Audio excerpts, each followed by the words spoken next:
Boomerang, BTD's resident Australian. Introduced in the second BTD game, it has been with us for a very long time, evolving from a yellow dart monkey, a legally distinct laser sword thrower, all the way to the yellow jumpsuit enjoyer we know today. While it may not be everyone's first pick, it's nearly indisputable that the Boomerang has some of the most interesting mechanics in the game.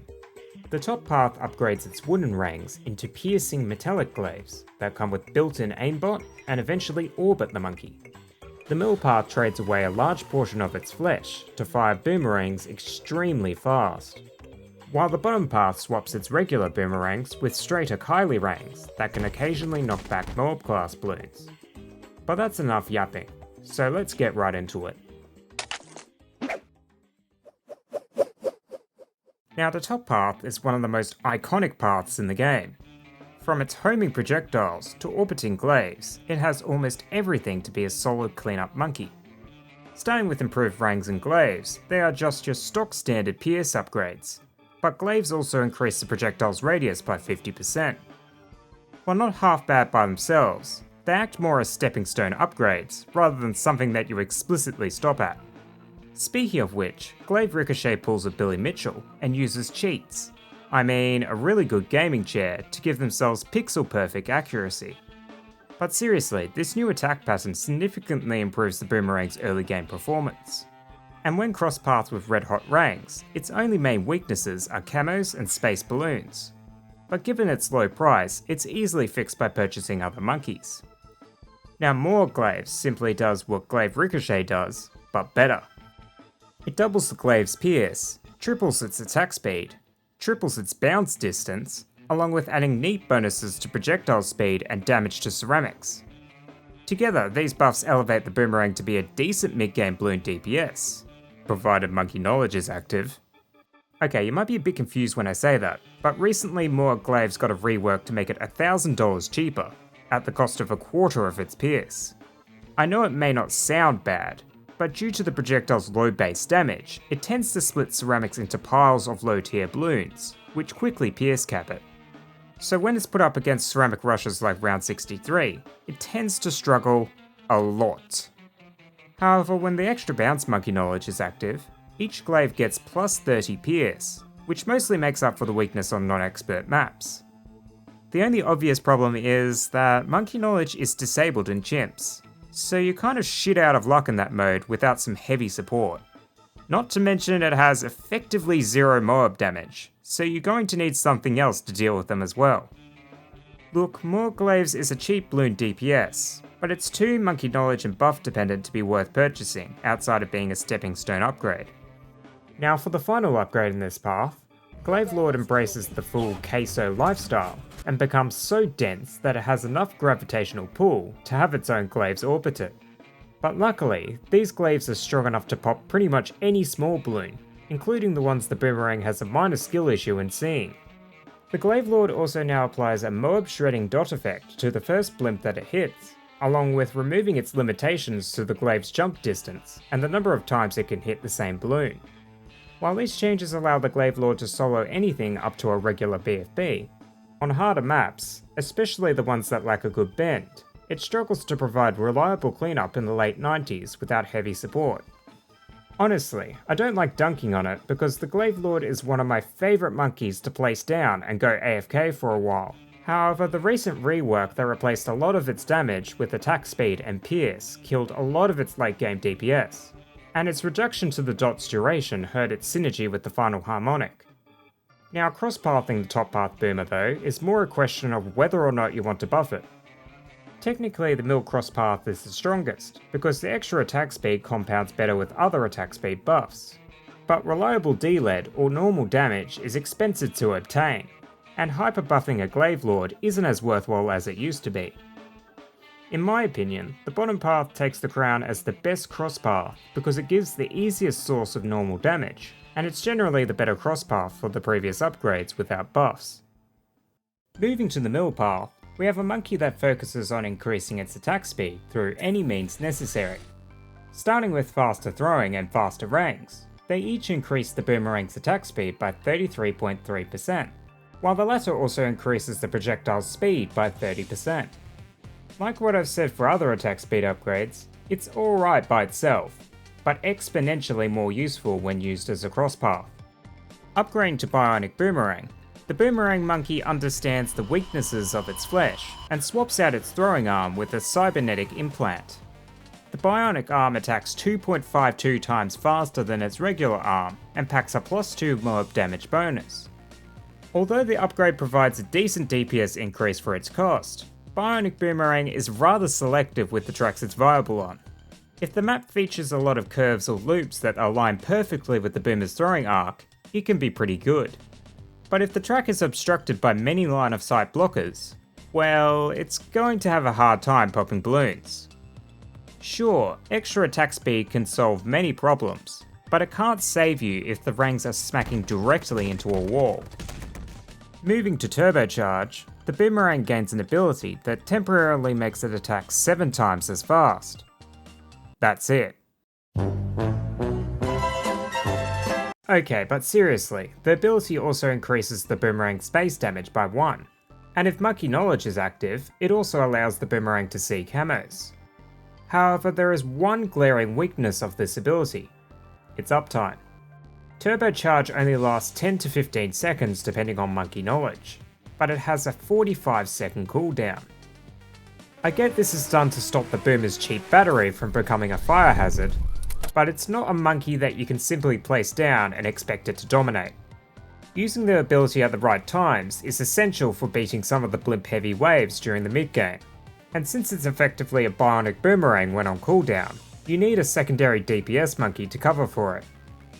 Wrapping up this path, Permacharge goes all in with the cyber implants and creates this abomination of a unit. Now with a much more expensive battery on board, the 7x attack speed of the Turbocharge ability becomes permanent, and its base ranks get a massive damage boost. The Turbocharge ability is also replaced with a new ability that swaps out the attack speed boost with a massive damage bonus, and has a 5-second increased uptime. But the big question is though, how good is the Permacharge? Well, there is only one way to show that.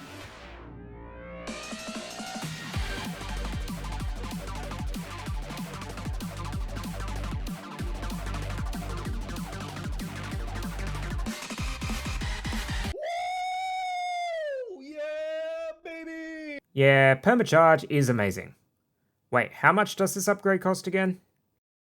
Fuck! While the save up to Permacharge can be fairly easy on most maps, with its DPS solely revolving around its ability, it needs a lot of support to ensure it has enough uptime to burst down the tougher waves.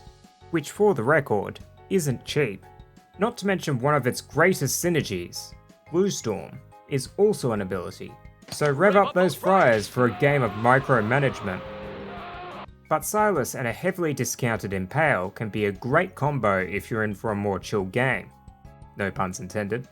Just make sure you pick up primary mentoring for the extra pierce and cooldown reduction. Now when cross-pathing the mill path, it's more down to personal choice and how you want to use the Permacharge. The path I would typically go for is the bottom cross path, because again, it's the freest source of normal damage, and Red Hot rank significantly improves the ability's single target damage. However, it struggles a lot with Pierce, so you're going to need a strong cleanup tower to help deal with clusters of super ceramics. While the Pierce bonus from the top cross path does a great job of keeping the boomerang relatively well rounded, especially against some of the denser rounds. But you're going to need to invest into a MIB or Glue Storm in order to deal with DDTs. Now last, but definitely not least, we have the bottom path. While the focus of this path constantly flip-flops from DPS and utility, the bottom path executes both features well, while remaining a core part of the stalling meta. Starting with long range rangs, it increases the boomerang's range by 33%. Yippee! But it also increases the radius of the Glaive Lord's orbital glaze by 30%, which is a nice bonus to have. Red Hot rangs though, my god, has to be the best boomerang upgrade. I know it's strange to glaze hot wood, but +1 damage and the freest source of normal popping power is just so good. It makes the other base upgrades quite usable in the early game, while remaining a strong crosspath for the latter tiers since it allows you to skip a MIB or D-LED monkey. Upgrading to Kylie Boomerang, The Boomerang forgoes their curved rangs for ones that fly straight. These new Kylies also have a lot more pierce, and can re-hit the same balloon after a short delay. When combined with the recurring Rang's monkey knowledge, Kylie Rang's strong mix of damage and pierce makes it quite good at popping most early game balloons. However, in chimps and other game modes without monkey knowledge, it has a much harder time keeping up, and is often outclassed by other options. Now Moab Press shifts away from pure DPS upgrades to provide its own form of blimp knockback. The Boomerang Monkey now fires special heavy Kylies alongside its regular Kylies that exclusively specialise in kicking Moabs in the balls. While the rate and pushback force does vary depending on buffs and cross paths, Moab Press's knockback utility is invaluable for stalling blimps, especially during the denser late game rounds. But when used as a mid game DPS though, it's more or less a Kylie with Moab knockback.